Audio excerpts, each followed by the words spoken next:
Desde tiempos remotos, el hombre siempre ha querido saber sobre su origen y su destino. Solo la gnosis, a través del autoconocimiento, puede darte explicaciones precisas sobre tus interrogantes y dudas que hasta ahora nadie te ha podido aclarar. Trágica es la existencia de aquel que muere sin haber conocido el motivo de su vida.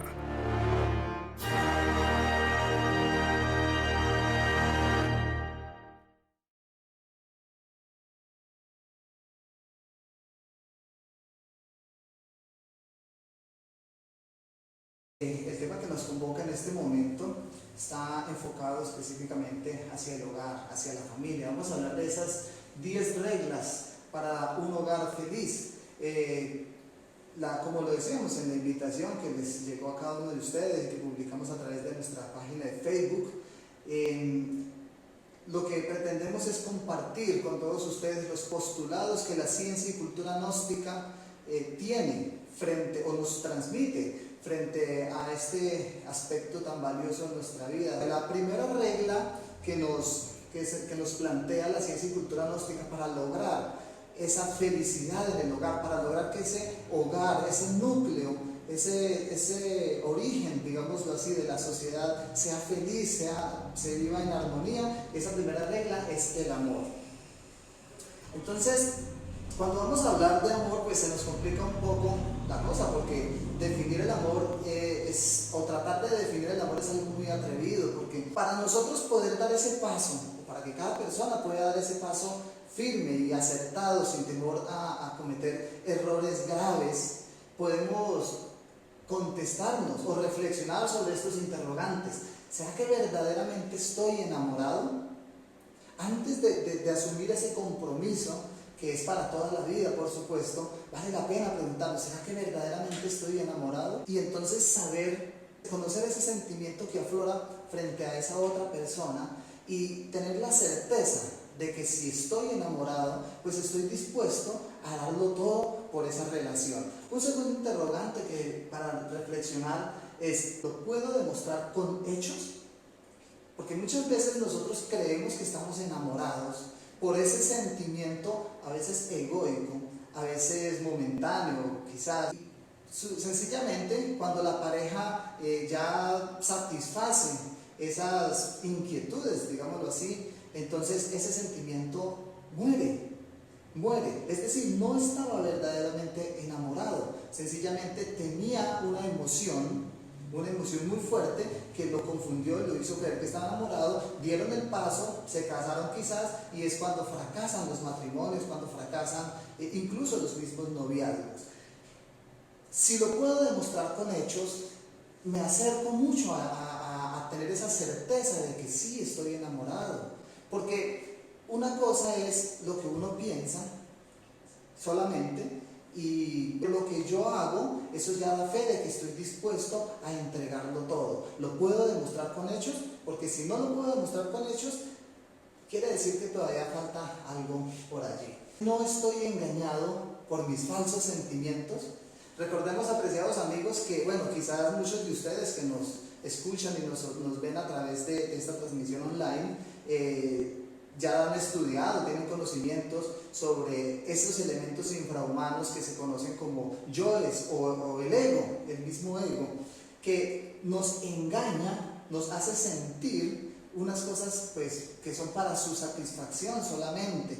Entonces nosotros creemos a veces o estamos engañados por esos falsos sentimientos y a veces llegamos a pensar de que sí realmente estoy sintiendo aquello. Entonces muchas veces las personas se ven por primera vez y sienten cierta empatía o ciertos intereses, por decirlo de alguna manera, a veces meramente físicos, y eso los confunde con un verdadero amor. Entonces, ¿no será que estoy engañado? Vale la pena que reflexionemos para que no vayamos a cometer errores en este aspecto. ¿Será que hay otra persona por la que yo pueda sentir lo mismo? Porque si hay otra persona por la que yo pueda sentir lo mismo, entonces no estoy enamorado. Porque ese sentimiento, ese enamoramiento, solo se da por una persona. Porque esa persona se gana, como lo dicen popularmente, se gana nuestro corazón, y ese corazón no puede amar de la misma manera en ese aspecto a dos personas, o mucho menos a tres o más personas. Entonces, si hay otra persona, pues, apreciados amigos, vale la pena que entonces nosotros miremos, porque pues ese enamoramiento quizás le falta algunos componentes más profundos.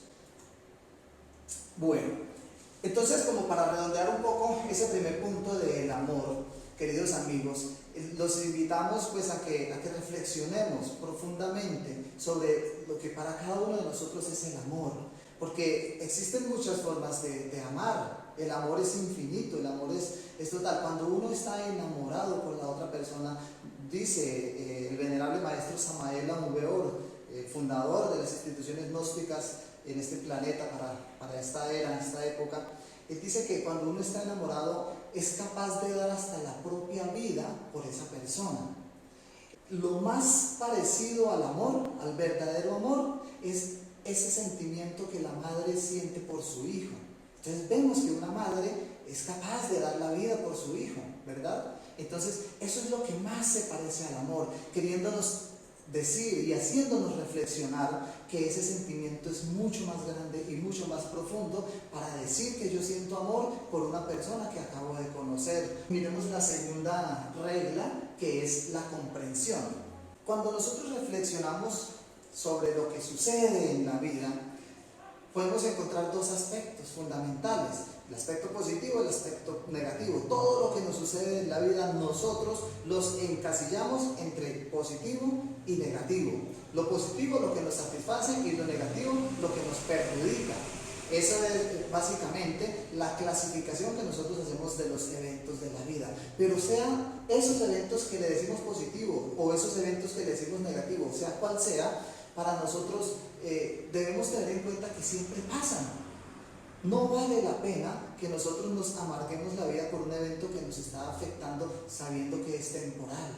Es temporal, en algún momento eso tiene que pasar. Entonces, afrontémoslo con la debida responsabilidad, pero no nos amarguemos y no nos echemos a morir, como lo hacemos en muchas ocasiones, por algo que nos afecta, porque simplemente no satisface nuestros deseos, nuestras intenciones. Pero tampoco nos perdamos, tampoco nos dejemos sacar del momento que estamos viviendo con esos eventos felices, alegres, o que nosotros decimos que son buenos para nosotros, porque también eso pasa. Entonces la comprensión básicamente nos lleva un poco a reflexionar y a entender muy profundamente con la conciencia que todo pasa. Debemos tener serenidad para ver las cosas tal cual son. Es muy difícil que nosotros veamos las cosas tal como son. Casi siempre nosotros nos engañamos porque vemos las cosas de acuerdo a lo que en nuestra mente está, a los preconceptos, incluso a los conceptos que nosotros mismos nos creamos. Para ver las cosas tal cual como son, realmente tenemos que hacerle un análisis muy profundo. Entonces, en la vida de pareja, en la vida del hogar, en la vida de las familias, es necesario que nosotros nos demos a la tarea de comprender, de desarrollar la comprensión, mirando, observando profundamente, analizando profundamente todos los eventos que nos acontecen, para que tratemos de descubrir lo que realmente es. El niño que llega de la escuela triste, bueno, no sabemos por qué, pero se recibe en la casa con un regaño, porque tiene que ser fuerte, que tiene que no dejarse afectar por las circunstancias de la vida, etcétera, etcétera, etcétera, y no nos hemos dado cuenta que de pronto es víctima de eso que le llaman bullying, o de pronto alguna situación le sucedió, y a veces no buscamos el profundo sentido de las cosas que le están sucediendo para que podamos llevarlo a la comprensión. Todo llega en el momento justo, queridos amigos. Nosotros tenemos que evitar al máximo, para lograr la felicidad, que es el propósito de esta conferencia, para tratar de lograr ese estado de felicidad, tenemos que saber esperar, no forcemos las cosas. A veces uno quisiera que las cosas se dieran de acuerdo a nuestros caprichos o de acuerdo a nuestros conceptos, pero las cosas se dan en el momento justo. Cuando nosotros empecemos a apropiarnos de esta sabiduría, que las cosas llegan en el momento justo, que existe una justicia divina que nunca se equivoca y sobre todo que nunca se queda con nada. Entonces sabemos que si me llega algo negativo para mis conceptos, pues es porque debe llegar en ese momento, porque es justo, porque lo he creado tal vez, o porque es lo que necesito para poder madurar, crecer espiritualmente, emocionalmente, intelectualmente, bueno, en cualquier aspecto. Pero si llega también alguna situación favorable para nosotros, pues es porque es justo que llegue ahí. No la forcemos, no nos amarguemos porque no logramos lo que nosotros, los caprichos o las intenciones o incluso los propósitos que tenemos. Simplemente trabajemos, estemos alertas, atentos a aprovechar cualquier oportunidad, porque la vida nos da la oportunidad para que nosotros la aprovechemos, y solo lo podemos aprovechar si estamos preparados, si somos conscientes de que las cosas llegan en el momento justo. Pero si yo estoy pretendiendo buscar en el futuro o buscar en el pasado aquello que quiero, es posible que la vida me lo presente, me lo ponga al frente y yo no me dé cuenta, porque estoy en otro lugar y no estoy en el momento presente en donde debo estar para poderlo aprovechar. Debemos desligarnos de todo apego y compromisos contrarios a nuestra obra. Cuando como pareja tomamos la decisión de conformar un hogar, empezamos a hacer una obra. ¿Y cuál es esa obra? Pues la construcción de ese hogar, de ese núcleo de la sociedad. Porque si la vida y si Dios lo permite, pues van a llegar hijos, y ese hogar, esa familia se va a crecer. Vamos a construir una obra que es maravillosa, que es divina. Además vamos a construir nuestro interior, nuestra persona particularmente, y también vamos a construir esa persona formada por los dos cónyuges, por la pareja. Entonces nosotros tenemos que estar desligados de compromisos que nos afecten esa obra que estamos haciendo. Esos compromisos externos a veces nos roban la atención, nos roban esos chispazos de amor, nos roban esa comprensión, nos roban muchos aspectos que hacen que el hogar se debilite y que no podamos cristalizar todos esos componentes que van a conformar esa obra. Entonces es necesario que nosotros nos desliguemos, que nos quitemos esos apegos. A veces uno se deja sacar del hogar por, no sé, por las amistades, por el club, por el equipo de fútbol, por los amigos, por el trabajo, por el estudio. No sabemos equilibrar, no logramos equilibrar esos aspectos, nos salimos y perdemos el calor de esa hoguera, de ese hogar. Entonces se empiezan a enfriar y vienen los problemas, y entonces la felicidad se esfuma, porque sabemos que la felicidad es efímera en ese orden de ideas. Si no la alimentamos, pues entonces va a desaparecer. Necesitamos de la ayuda mutua para poder enfrentar los eventos y todas las situaciones adversas. Por supuesto, siempre vamos a tener situaciones adversas, siempre las hay, y bendito sea Dios, porque sin las situaciones adversas no podríamos crecer. Pero a veces suele suceder en los hogares, en las parejas especialmente, que cuando la otra persona está pasando por una situación adversa, entonces lo que hace uno es criticarlo en ocasiones, desconocer. Pero lo que debemos hacer, lo que estamos llamados a hacer, queridos amigos, es a comprender, es decir, es a apoyarnos mutuamente. Las situaciones de uno le competen a los dos, y las situaciones de los dos, por supuesto que las debemos afrontar en pareja. Entonces, queridos amigos, siempre estar allí, ahí prestos a ayudarnos. Así yo esté bien y el otro no, pues hombre, con mayor veras el que está bien es el que está llamado a ayudar a salir de ese hueco, por decirlo así, a esa otra persona, porque también en algún momento no voy a estar bien, y quiera Dios que mi compañía, mi pareja esté bien para que yo tenga en qué apoyarme y poder salir de esa situación. Entonces esa ayuda mutua es fundamental para que nosotros podamos lograr eso que se llama la comprensión.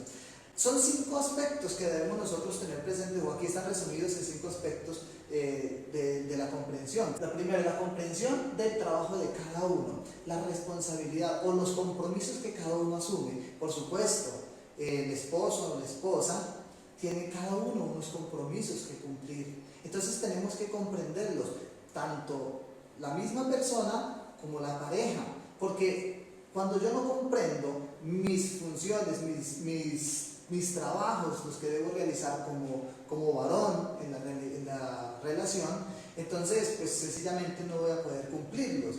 Cuando mi pareja no comprende el trabajo que debo hacer, pues sencillamente ella va a esperar otras cosas o simplemente va a juzgar o va a caer en la crítica o se va a cansar, etcétera, etcétera, etcétera. Igual viceversa, ¿no? También entonces tengo que comprender lo de mi pareja y que mi pareja comprenda lo que le corresponde a ella, para que haya un equilibrio y para que cada quien cumpla lo suyo. Esto no quiere decir que cada uno va a estar trabajando por su lado, sencillamente cada quien tiene su rol en la pareja, pero los dos se tienen que apoyar, como lo decíamos anteriormente, pero con la comprensión de los dos es que se logra ese perfecto equilibrio y la pareja como tal va a triunfar. El segundo aspecto de la comprensión es justamente eso, sobre el trabajo como pareja.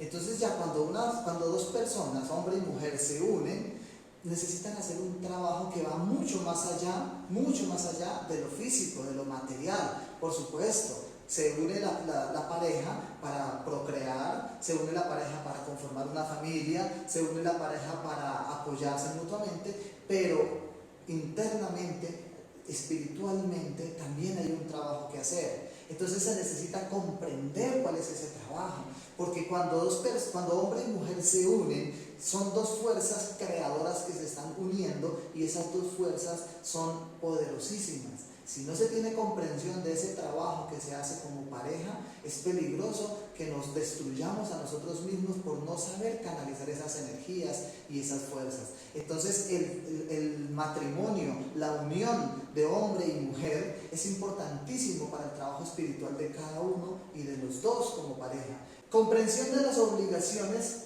consigo mismo, con su pareja, con la sociedad y con Dios, por supuesto. Entonces aquí se van reuniendo todas las anteriores. Tengo que comprender cuál es la obligación conmigo mismo. Yo no me puedo entregar del todo a la otra persona y olvidarme de mí, porque si me olvido de mí, ¿qué le voy a dar a esa otra persona? Todo el trabajo lo tengo que hacer internamente. Entonces hay mucha responsabilidad en mi interior. Tengo que empezar a cambiar, tengo que transformarme, porque cuando empieza el enamoramiento, uno cambia, ¿sí? Y le sobra a uno las ganas, y es muy fácil uno cambiar para conquistar a esa otra persona. Pero cuando ya se concreta esa unión, cuando ya el hogar florece, digámoslo así, entonces ¿qué pasa? Tiene que sostenerse ese trabajo sobre sí mismo para que pueda yo darle a esa persona cada día y cada instante algo más, porque ella lo necesita. Si ella no lo necesita, entonces ¿qué hace conmigo? ¿O yo qué hago con ella? Porque nos necesitamos mutuamente, necesitamos trabajar dentro de cada uno de nosotros, mejorando nuestro aspecto psicológico, nuestro aspecto emocional, intelectual, por supuesto, y etcétera, etcétera, incluyendo lo físico, lo material también. Las obligaciones en pareja, entonces todos los compromisos, el sostener un hogar. Si bien es cierto que a la dama, a la mujer le corresponden unas actividades y al hombre le corresponden otras actividades, no quiere decir que no se puedan ayudar. Simplemente la dama está llamada a responder por la armonía y por la felicidad, digámoslo así, por la belleza del hogar.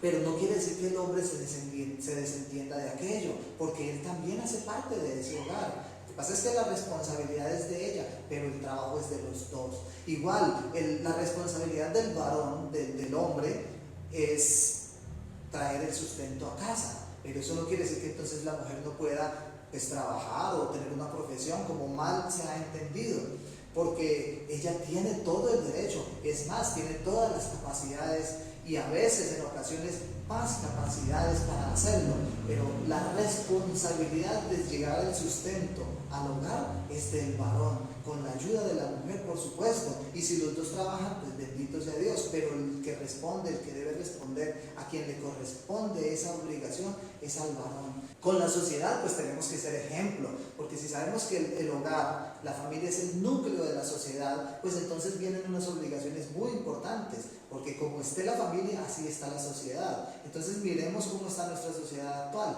y miremos nuestra familia. ¿Qué le estoy aportando yo desde mi hogar, desde mi familia a aquello? ¿O qué le voy a aportar con ese hogar que yo voy a conformar. Entonces cuando comprendamos todo aquello, la felicidad va a ir floreciendo poco a poco. Y la responsabilidad, las obligaciones con Dios. Dios nos hizo hombre y mujer para que podamos complementarnos y para que podamos hacer esa obra maravillosa, esa obra de tipo divino. Entonces estamos llamados a comprender esa obligación para que nosotros podamos encontrarle ese saborcito agradable al trabajo y a la vida también de pareja, y podamos nosotros ser felices con lo que estamos haciendo y sentirnos satisfechos porque estamos cumpliendo con esas obligaciones. Comprensión del deber adquirido con sus hijos y con la formación de ellos. Entonces cuando los hijos llegan al hogar, queridos amigos, eso es un momento extraordinario. Yo creo que los que tenemos hijos ya podemos dar fe y testimonio de aquello. Pero la responsabilidad es muy grande y tenemos que tener mucha comprensión al respecto, porque todo lo que nosotros como progenitores hagamos delante de ellos, incluso así no nos vean, ellos lo van a estar aprendiendo de nosotros. Somos el modelo, el primer modelo que ellos van a seguir. Entonces nosotros estamos llamados a desarrollar esa comprensión, porque es un deber muy grande, muy grande, y que por el cual nosotros tenemos que responder, por supuesto. Y por último, la comprensión del cuerpo de doctrina que profesa como humano, como persona y como cristiano. ¿Qué es eso del cuerpo de doctrina? Pues es todo ese conocimiento que tenemos, pero no el que tenemos en la mente, en la memoria, o quizás en los cuadernos, en los libros. No es ese el cuerpo de doctrina. Esa puede ser la doctrina, pero el cuerpo de doctrina es lo que nosotros hacemos en nuestra vida diaria con ese conocimiento. Comprender profundamente eso que profeso como humano.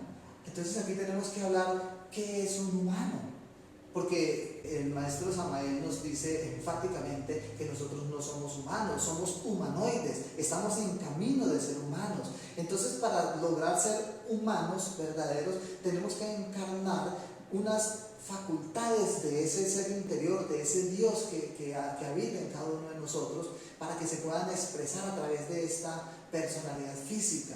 Entonces, empezar a eliminar una cantidad de defectos que tenemos, que todos tenemos. Entonces, que sepamos hacer sabio uso de esa razón de la que la naturaleza nos ha dotado. Dejemos de ser tan salvajes en ocasiones y nos comportemos como verdaderos humanos. Como persona, entonces, pues como individuo que pertenece a una sociedad, como ciudadano, como hijo, como padre, como todo el rol que yo desempeño en mi vida cotidiana. En esos aspectos tengo que ser muy consciente de qué estoy haciendo. Le estoy aportando a la sociedad, le estoy aportando a mi familia, le estoy aportando a las personas que me rodean. Entonces, ¿cómo está esa sabiduría? ¿Cómo la estoy aplicando para ellos? Y como cristiano, nosotros tenemos como gran ejemplo a ese grandioso ser, el ser más exaltado que ha pisado este planeta Tierra, que es el venerable maestro Yeshua Ben Pandira, Jesús el Cristo. Entonces, al todos seguir su ejemplo, llámese con la corriente religiosa que sea, pues todos somos cristianos, pero hay que entender qué es ser cristiano. Entonces, para no extendernos en este punto, sencillamente vamos a decir que ser cristiano es seguir los preceptos de ese Cristo, las enseñanzas que Él nos dejó, es decir, cumplir sus mandatos, encarnar su enseñanza y ponerla al servicio de esa obra que la misma naturaleza está haciendo con esta humanidad. Continuamos entonces la tercera regla para un hogar feliz, la responsabilidad. Vale la pena que reflexionemos un poco en esta frase. Usted es el elemento o punto de apoyo de su pareja. Cada uno de nosotros nos convertimos en ese soporte que esa otra persona necesita. Tal vez podrá decir alguien, no, pero es que yo no tengo nada que dar, nada que ofrecer, y eso no es así. Porque cuando uno está enamorado, como lo decíamos en la primera regla, entonces uno tiene mucho que dar y uno es capaz de darlo todo. Somos el punto de apoyo, somos ese soporte, somos ese bastión que necesita la otra persona. Entonces, en el momento en que me descuide y descuide a mi pareja, pues sencillamente ustedes ya saben qué sucede. Esa persona se va a desentender, digámoslo así, se va a desenamorar porque yo ya no le estoy sirviendo. Entonces nosotros tenemos, cada uno de nosotros, apreciados amigos, tenemos muchísimo que compartir, muchísimo que dar. Somos nosotros los llamados a convertirnos en ese soporte de esa persona. Miremos a ver entonces qué más podemos hablar de la responsabilidad. Cuando nosotros decidimos unirnos en pareja, nosotros hacemos unos compromisos que no son solamente de momento. Nosotros comprometemos la palabra, comprometemos el honor y comprometemos la conciencia.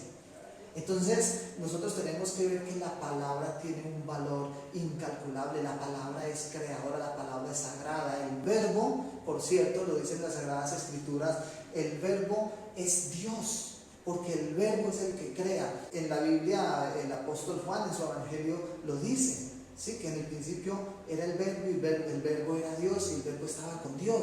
Quiere decir que todo lo que ha sido creado se crea con la palabra, con el verbo. Y nosotros como hijos de Dios que estamos tratando de ser, pues también tenemos en lo profundo de nuestro ser esa posibilidad de crear con la palabra. Entonces si nosotros comprometemos la palabra, queridos amigos, pues tenemos que respetarla y cumplirla. Es un compromiso sublime, sagrado y es para toda la vida. Comprometemos el honor.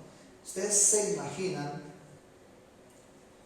qué puede sentir una persona cuando su pareja lo desilusiona, lo decepciona. ¿Cómo queda el honor de esa persona? Pues por el piso, queda completamente nulo. Entonces nosotros estamos llamados, queridos amigos, a que día a día estemos reviviendo ese compromiso, estudiando la profundidad de esos compromisos tan extraordinarios y tan poderosos que hicimos, para que ese honor siempre esté latente allí y que nuestra pareja se sienta orgullosa, tranquila, ¿no? Que se sienta halagada con nuestra presencia, con nuestra compañía, para que se sienta, como lo decíamos anteriormente, que tiene un apoyo, que tiene alguien en quien confiar. Y la conciencia, por supuesto, porque la conciencia es inherente a todo lo que nosotros hacemos. Entonces está comprometida. Puede que la persona no nos vea cuando nosotros estamos ausentes, pero la conciencia sí nos está observando. Cualquier acto impuro que nosotros cometamos fuera de la vista de nuestra pareja, eso nos va a estar allí martillando siempre, porque todos en el fondo tenemos eso que se llama conciencia y que por allá a veces tiene chispacitos de lucidez y nos martilla y nos reprocha cuando nosotros cometemos errores. Entonces está comprometida nuestra conciencia también. No engañar a otros por cumplirle a esa persona. Esto es bien importante y es hasta delicado, porque a veces se asumen compromisos a la carrera, a la ligera, por conveniencia o por muchos factores que no somos conscientes, y entonces estamos engañando a otras personas o a otra persona quizás por cumplirle. Entonces ese cumplimiento no va a ser de corazón. Si hablábamos de la conciencia sabe que está mal hecho. Hay que tener mucho cuidado de no estar engañando a otras personas. Y si es nuestro caso, quizás Dios no lo quiera y eso está pasando, pues sincerémonos, seamos sinceros y pongámosle fin a esa situación. Y así, entonces dejamos de afectar nuestra relación de pareja y entonces la felicidad puede empezar a fluir en esa unión de dos personas.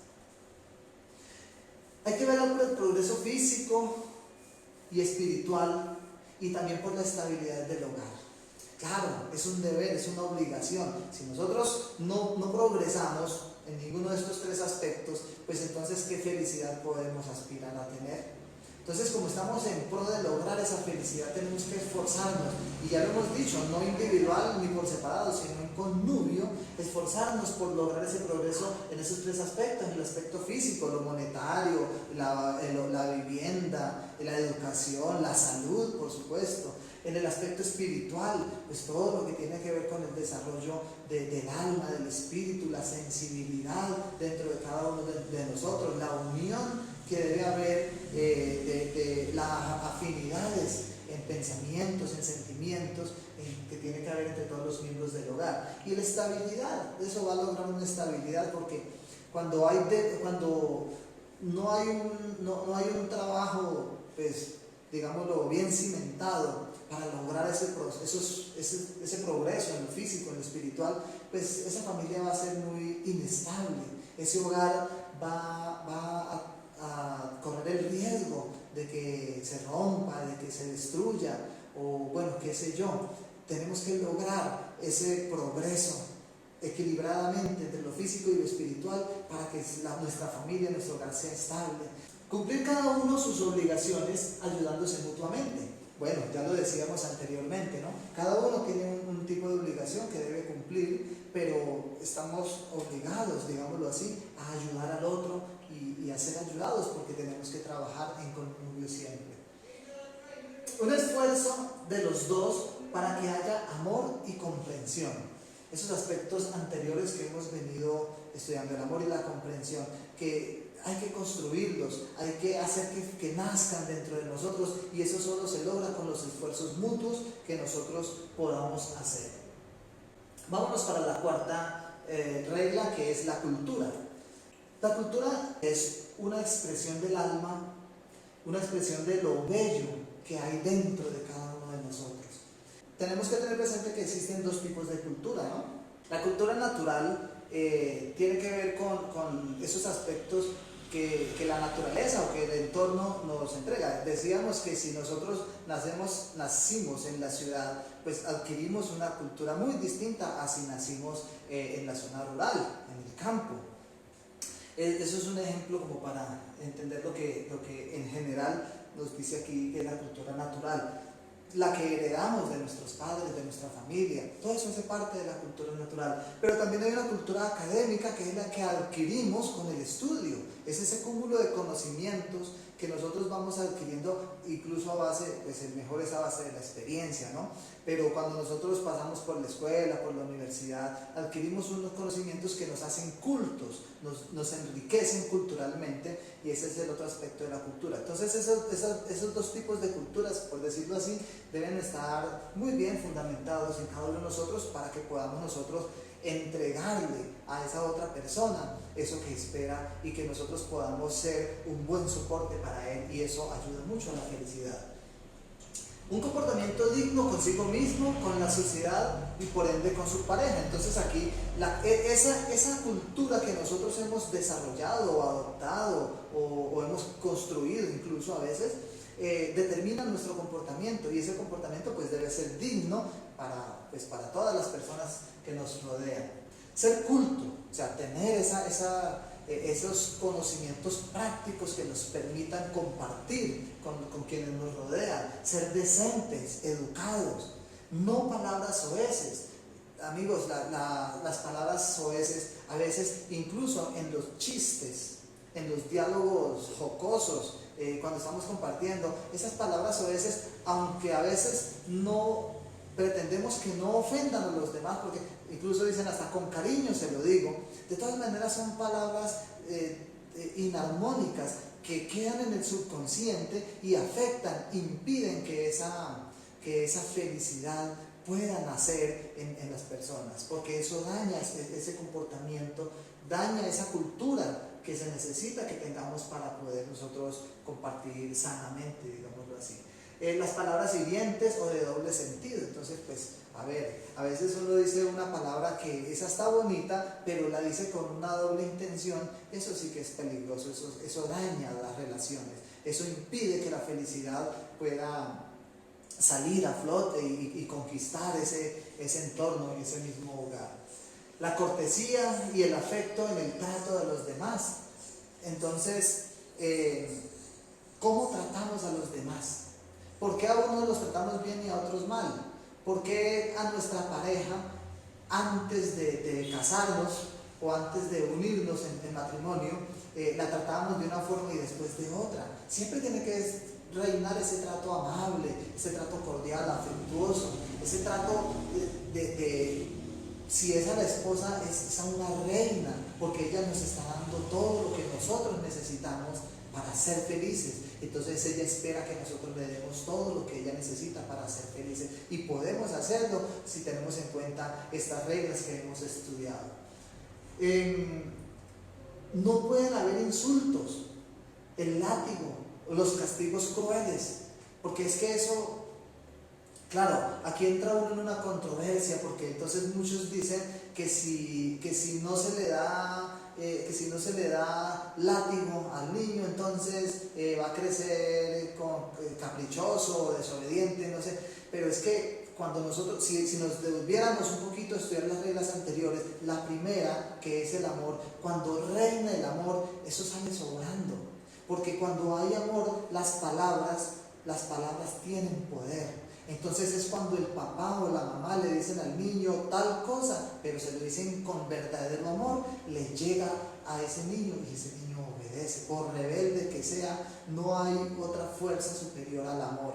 Entonces cuando se dice con amor, cuando se expresa afecto, cuando hay respeto, cuando hay ese calor de hogar, entonces la comunicación es efectiva. Entonces el látigo y los castigos crueles no son necesarios. ¿A quién se le ocurre, Dios bendito, dejar a un niño encerrado que porque está llorando? Cuando el niño llora es porque necesita algo. Y casi siempre lo que necesita es amor. Entonces el amor puede sustituir cualquier otra forma de castigo cruel, animalesco que nosotros podamos llegar a emplear. Inspirarnos en la vida. Llegar a ese estado de inspiración es algo maravilloso, algo extraordinario que lo podemos hacer tanto individual como en pareja y como en familia. ¿Cómo nos podemos inspirar? Porque la inspiración es un estado exaltado del alma, del espíritu, que nos conecta con esas maravillas del universo, del cosmos infinito, de nuestra naturaleza, para no ir tan lejos, con buenas lecturas, con buenas músicas. Que no hayan programas ni revistas morbosos. Hay que saber cuidar esos elementos, esas tecnologías, hacer sabio uso de ellas para que las imágenes, para que los sonidos, para que todos esos estímulos, todas esas impresiones que vienen de allí no contaminen nuestra psiquis y no nos dañen ese niño hermoso que están haciendo allí, que lo podemos llamar felicidad en este momento. Las buenas músicas, no nos referimos exclusivamente a la música clásica, porque aunque es muy buena, esa música también cansa. Y esa música es rechazada porque esas vibraciones no son las que estamos acostumbrados. Hay que escuchar música clásica porque eso armoniza el ambiente y eso incluso ayuda a curar enfermedades, estados emocionales críticos. Todo eso ayuda a la música clásica. Pero también la música folclórica, esa música sana, bonita, esos bambucos, esos valses, torbellinos, que lo extasían a uno porque lo transportan a uno sin dejarse uno dormir ni fascinar demasiado. Lo transportan a uno a escenarios maravillosos de nuestra naturaleza, de nuestro entorno y despiertan sentimientos bonitos. Pero si vamos a escuchar otro tipo de músicas que despiertan emociones bajas o que alteran los instintos negativos, pues entonces es mejor que no lo hagamos. Por eso decimos buena música. Hay que admirar y valorar el arte. El arte es algo maravilloso, eso hace parte de la cultura y eso nos da felicidad, por supuesto. Si nosotros somos capaces de asistir a un concierto de una orquesta sinfónica o de una coral, etcétera, etcétera, y podemos admirar eso en familia, eso nos va a llenar de felicidad, porque es alegrías que están haciendo que se nutra ese niño, como lo dijimos hace un momento, que están haciendo. Las poesías, hermoso, porque las poesías selectas traen unos mensajes que alimentan el alma. Las pinturas son estímulos visuales que nos van también a enaltecer, que nos van a sensibilizar, todo aquello. Bueno, las buenas músicas, los jardines en los hogares, es maravilloso cuando hay jardines, porque es vida que está alimentando a la vida también y que está estimulando a la vida. Y buenas amistades. Hay que saber seleccionar las amistades. No es que vamos a discriminar a las personas, sino que vamos a seleccionar quiénes son nuestros amigos, quiénes son los de ese núcleo cercano con quienes más vamos a compartir, porque con todos debemos compartir, pero las amistades, los amigos, tienen que ser selectos, porque ellos hacen parte de esa cultura. Entonces entonces no vamos a entrar a chocar. Por eso hay personas que no aceptan la forma de ser de nosotros, porque no comparten esa cultura, porque tienen otra cultura distinta y tenemos que respetarla, pero donde podamos hacer un núcleo de amistad cercano, pues seleccionémoslo para que nos enriquezca y para que nos alimente esa felicidad que estamos creando. La quinta regla, la caridad. Entonces, la caridad nos acerca a ser perdonados y ayudados por Dios. Todos necesitamos ser perdonados, todos necesitamos de la ayuda de Dios, pero ¿cuánta caridad estamos ejerciendo y caridad consciente? La caridad nos da ese elemento estabilizador que se llama amor. Si nos preguntábamos hace un momento cómo conseguimos el amor o cómo comprendemos el amor o cómo logramos que nazca el amor, pues aquí hay una ayuda maravillosa que es la caridad. La caridad hace que nuestro corazón se ennoblezca y que seamos capaces de recibir eso que se llama amor. Entonces lo decimos aquí, un elemento estabilizador, porque el amor logra solucionar todo. El amor se sobrepone por encima de todo, valga la redundancia. El amor es el que viene a darnos esas fuerzas y ese poder que necesitamos para nosotros triunfar en todo lo que necesitemos. Debemos tener entonces misericordia, ubicarnos en el lugar del otro. Claro, si con mi pareja yo no tengo presente si yo no me pongo como se dice coloquialmente, si yo no me pongo en los zapatos de mi pareja, de la otra persona, ¿cómo voy yo a comprender lo que le sucede? ¿Cómo voy a poder ayudarle? ¿Cómo voy a poder respetarlo si yo no comprendo, si yo no me pongo en el lugar del otro? Eso se llama misericordia y eso es caridad, el respeto, la comprensión del otro.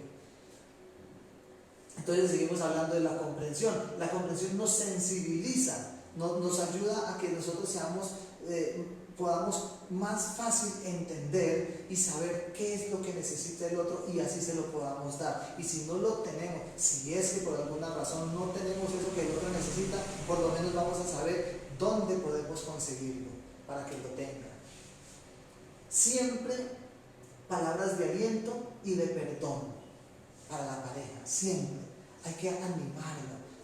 Cuando caemos en esas adversidades terribles en donde no queremos saber del mundo y ni de nadie más, la pareja está ahí, debe estar, es cuando más unida debe estar, dándose ese ánimo, dándose esas palabras de motivación. Y cuando cometemos errores, por supuesto, perdonando. El perdón como la caridad, por eso está inmerso en este mismo punto. El perdón hace que nuestro corazón se ennoblezca, se ablande y, como lo decía la lámina anterior, nos acerca a Dios y a la ayuda de Dios. Aspectos que tenemos que tener en cuenta en la educación de los hijos. Entonces, la dureza de corazón nos aleja de Dios, lo veníamos diciendo. Tenemos que enseñarle a nuestros hijos que hay que ablandar el corazón y la caridad es para eso. Haciendo buenas obras, ayudando al necesitado, nuestro corazón se ennoblece, se ablanda y eso nos hace que estemos más cerca de Dios. La felicidad por el triunfo ajeno, porque es que si no soy yo el que triunfo, entonces no me causa felicidad.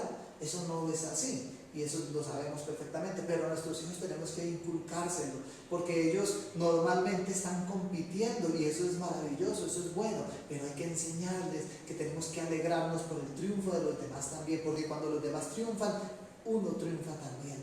Pero si yo soy el único que triunfo, entonces voy a estar solo y uno solo pues no vale nada. La misericordia para servir a todo el mundo sin distinto.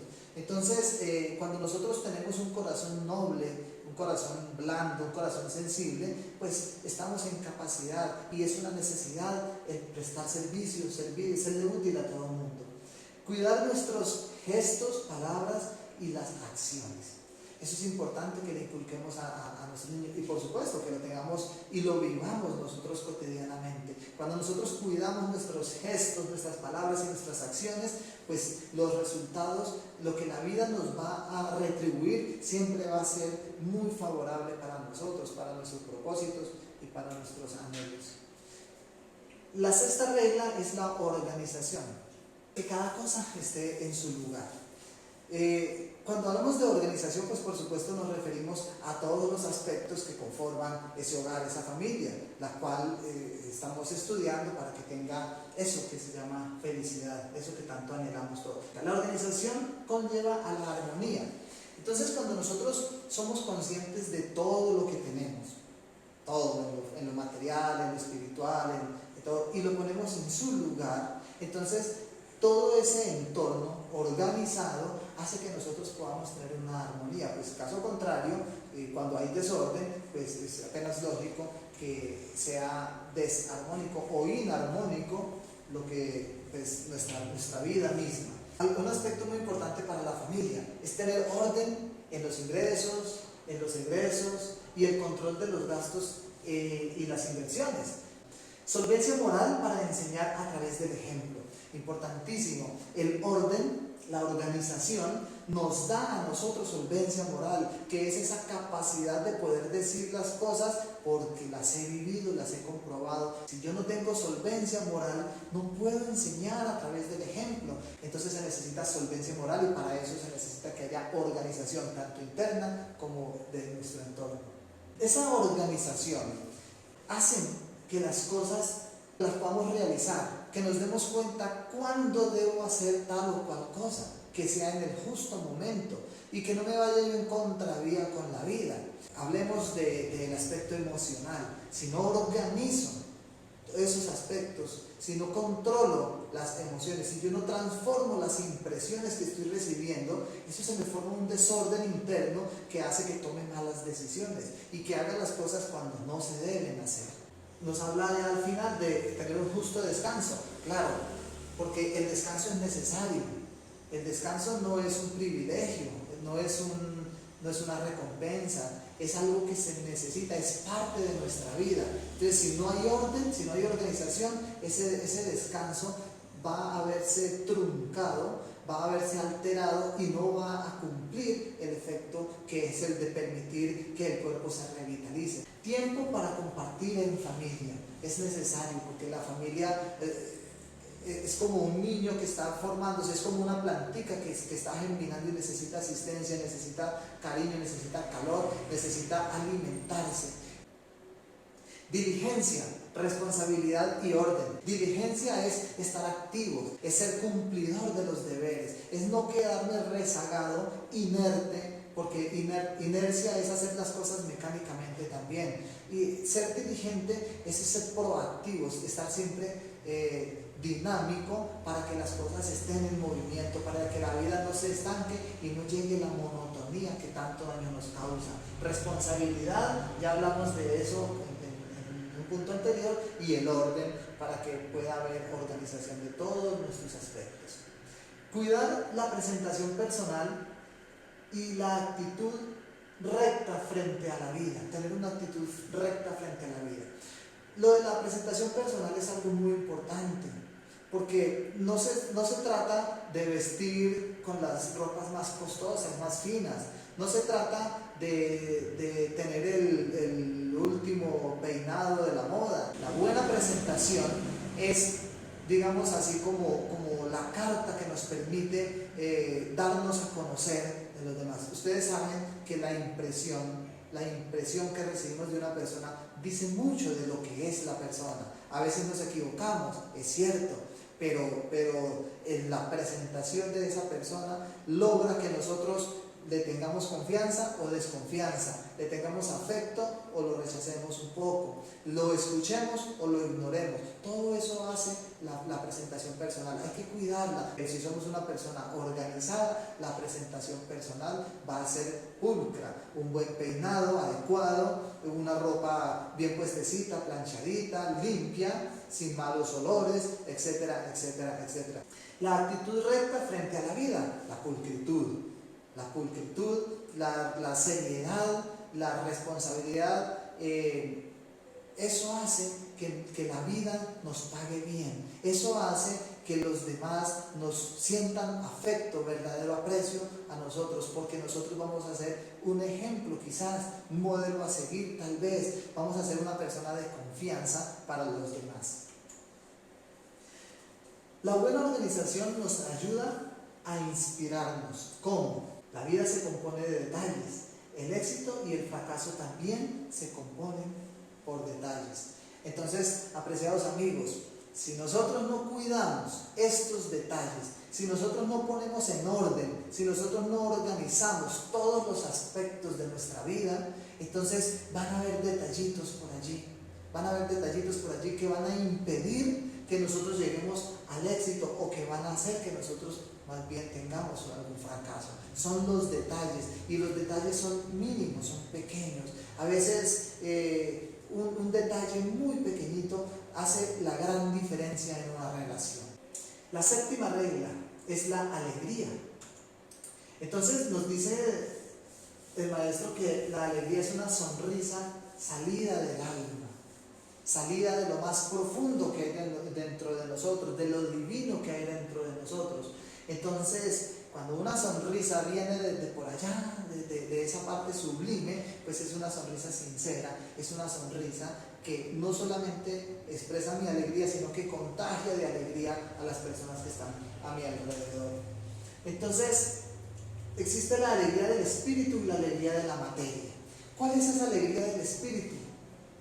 La alegría del espíritu es esa alegría que se siente en esos instantes de arrobamiento espiritual, cuando uno se inspira con una buena melodía, cuando uno se inspira con un paisaje, con una hermosa flor, cuando la risa del niño lo extasia a uno. En esos momentos el espíritu está alegre, y en esos momentos es cuando el corazón se hincha de alegría, y en esos momentos tenemos que nosotros acapararlo, tenemos que nosotros cuidarlo, tenemos que nosotros valorarlo, porque allí estamos sintiendo la presencia de Dios, que casi nunca la sentimos, porque estamos ocupados en otros aspectos. Cuando viene la otra alegría, que es la alegría de la materia, es cuando tenemos un triunfo, cuando estamos en una fiesta, que entonces viene la risa, la felicidad, porque estamos compartiendo. También se alegra el espíritu, pero ahí esa es una alegría de la materia, que nosotros tenemos que festejarla, por supuesto, porque tenemos que poner en orden, como lo decíamos anteriormente, tenemos que organizar nuestros sentimientos y nuestras emociones. Aquí hay un detalle importante: cuando el espíritu está alegre, cuando tenemos esa alegría del espíritu, pues no tiene sentido que nos pongamos a bailar y que nos pongamos a escuchar músicas por allá de jolgorio, que hagamos fiestas, porque entonces nos salimos de ese arrobamiento, de esa felicidad interna que estamos viviendo. Entonces, todo en su momento, eso es organización. Pero cuando está alegre la materia, pues si estamos en una fiesta, no tiene sentido que nos arrodillemos a rezar o que pongamos música clásica para de pronto relajarnos. Entonces hay que saber equilibrar, y hay que saber actuar de acuerdo al momento y al evento y al estado en el que estamos viviendo. Debe ser parte de todos los procesos de la vida. Siempre tenemos que tratar de ser alegres. Por muy difícil que sea la situación, pongámosle alegría a todas las circunstancias, a todo lo largo de nuestra vida. La sonrisa, las palabras de cariño, las caricias son expresión y son motivo de alegría. Todos esos son elementos, herramientas que nosotros tenemos para transmitir, para crear, para generar alegría. Una sonrisa salida del alma es un bálsamo para los adoloridos corazones de quienes nos rodean. Entonces, eso es caridad, eso es misericordia, eso es amor, darle una sonrisa a la persona que está sufriendo. La alegría es un arma poderosa para vencer la tristeza y amargura propias de quienes nos rodean. Entonces, siempre a nuestro alrededor hay personas tristes y con amargura. Nosotros podemos, con nuestra alegría, contagiarlos, o por lo menos, si no podemos sacarlo de esos estados melancólicos y tristes, por lo menos podemos animarlos y decirle: aquí estoy acompañándolo, y si se deja contagiar, maravilloso, porque va a poder salir de esos estados antagónicos. Vamos con la octava regla, la voluntad. Estamos haciéndonos hijos de Dios, y Él es un triunfador. Si decimos que nos estamos haciendo hijos de Dios, es porque estamos trabajando para ganarnos ese privilegio. Bueno, entonces cualquiera dirá, no, pero es que acaso no somos hijos de Dios. Sí, lo somos por derecho propio, pero miremos nuestra vida.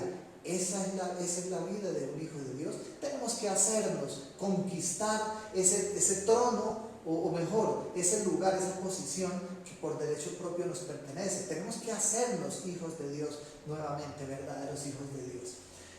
Entonces la voluntad es una fuerza de tipo espiritual. La voluntad la tenemos que conquistar, ganárnosla del Espíritu. Es la presencia, la fuerza que Dios nos da para que nosotros podamos realizar nuestras acciones a conciencia. Entonces eso viene surgiendo de la comprensión que cada uno de nosotros vaya logrando, vaya desarrollando, de la santidad, o sea, de la pureza de nuestro comportamiento. Eso va surgiendo a medida que nosotros vamos conquistando esos valores, y principalmente de la castidad, que es el sabio uso de las energías sexuales, que son de tipo creador, con las que se crea todo lo que existe. Es necesario que nosotros nos demos cuenta que a veces cuando pasamos por situaciones adversas, muchas personas atrevidas decimos, Dios mío, ¿por qué me pasa esto a mí? Como si nosotros fuéramos, no sé, las personas intocables que no merecen que les suceda algo. Cuando por falta de comprensión no nos damos cuenta que ese evento es el que necesito para que yo me fortalezca, para que yo desarrolle esa fuerza espiritual. Pero entonces, ¿cómo lo voy a hacer? Reconociendo que Dios está siempre a mi lado. Si a mí me suceden, o si a cualquiera de nosotros nos suceden situaciones adversas, no es porque Dios se haya olvidado de nosotros. No es porque Dios esté lejos de nosotros o nosotros lejos de Dios. Es porque dentro de nosotros hay unos elementos infrahumanos, subjetivos, psicológicos, negativos, que se llaman yoes, que conforman el ego, que son los defectos, que son los vicios, las manías, que hacen que nosotros tengamos que primero que cometamos errores y después tengamos que pagar esos errores.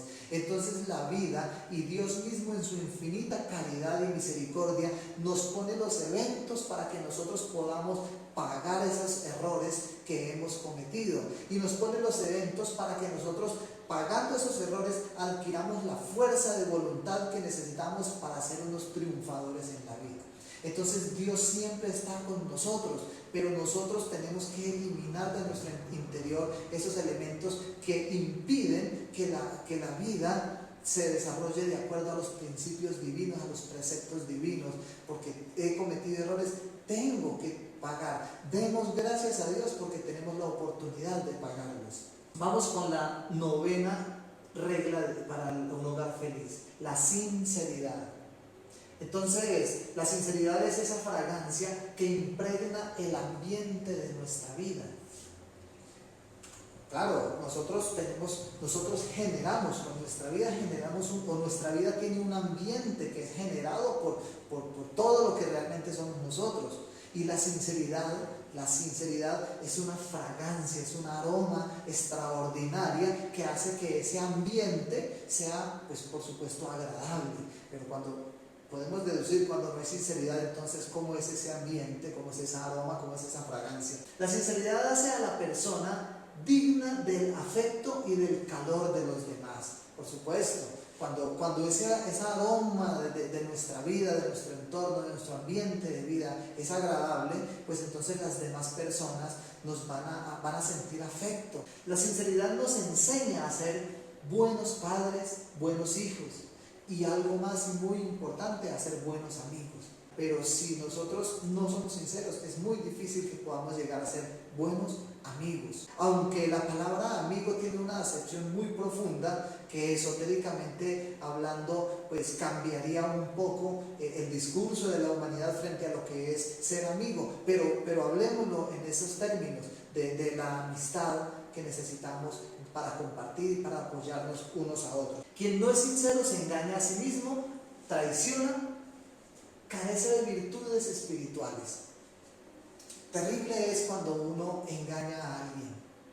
Terrible, porque esa otra persona en algún momento se va a dar cuenta que ha sido víctima de un engaño, y la vida nos va a cobrar eso. Pero más terrible es cuando nos engañamos a nosotros mismos, porque ¿quién quiere hacerlo? Pero aún así lo hacemos. Nosotros no podemos engañarnos tenemos que ser muy sinceros y aunque nos duela tenemos que reconocer todo lo que somos realmente, tenemos que reconocer nuestros errores, nuestros vicios, tenemos que trabajar sobre ello.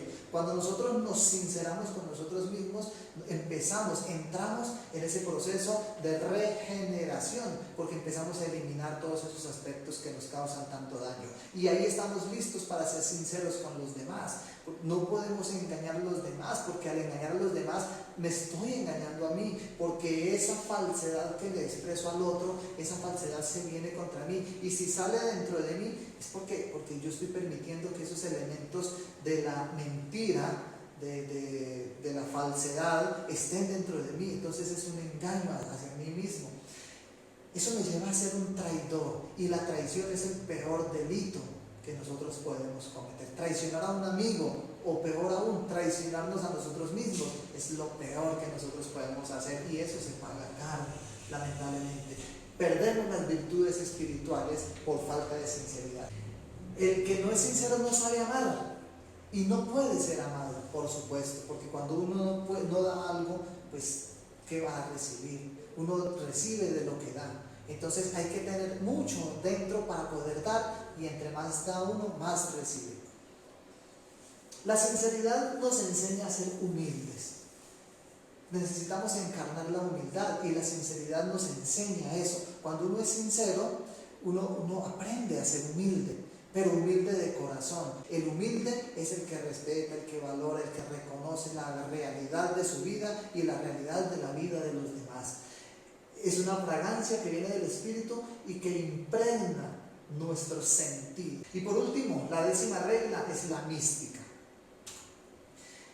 Y aquí decimos que pues debemos amar a Dios sobre todas las cosas. Por algo este es el primer mandamiento del decálogo divino: amar a Dios sobre todas las cosas, para tener mística. Entonces, ¿qué es la mística? La definición es muy profunda, pero tratamos de definirla en una frase diciendo que es la expresión física y espiritual del auténtico amor a Dios.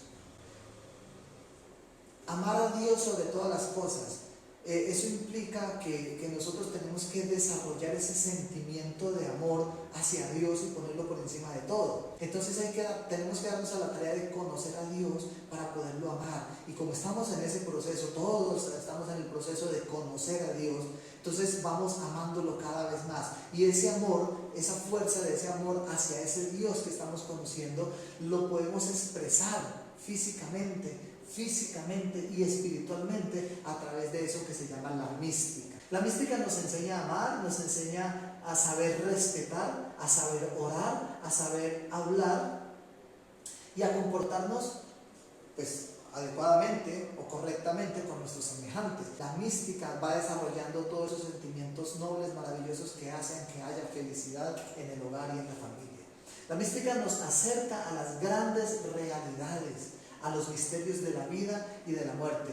Esa mística, ese amor que se va desarrollando y ese amor que vamos contagiando, compartiendo con los demás, nos va llevando poco a poco a que nosotros podamos comprender el verdadero sentido de nuestra existencia, los misterios que hay en la vida y los misterios que hay más allá de la muerte.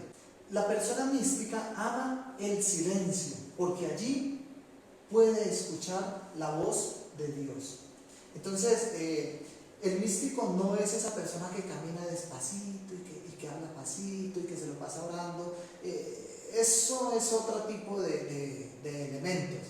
Pero el verdadero místico es aquel que sabe valorar el silencio, aquel que no se asusta cuando está en silencio. Entonces el místico busca la meditación, porque necesita encontrarse con esa chispa de Dios, del Dios único y omnipotente, que esa chispa que habita en cada uno de nosotros, esa busca conectarse, y para eso necesita el silencio, porque allí es donde Dios habla, en el silencio. Una persona mística es aquella que eleva la mirada al cielo para invocar a Dios, pero a la vez mira dónde pisa para no ir a maltratar a nadie. Entonces hay un perfecto equilibrio. El místico tiene un equilibrio entre las cosas divinas y las cosas terrenales, digámoslo de esa manera. El místico es el que sabe moverse en los dos aspectos, en lo divino y en lo terreno, en lo espiritual y en lo material. Nosotros necesitamos ser conscientes que tenemos que transformarnos, cambiar. Porque si yo pretendo seguir siendo el mismo que he sido, no voy a poder lograr ese equilibrio, no me voy a poder compenetrar con esa otra persona, con mi pareja. Recuerden amigos, que el matrimonio es la unión de dos personas, no es que una se arrastró a la otra. Son la unión de dos personas en donde entre las dos van a conformar eso que se llama hogar.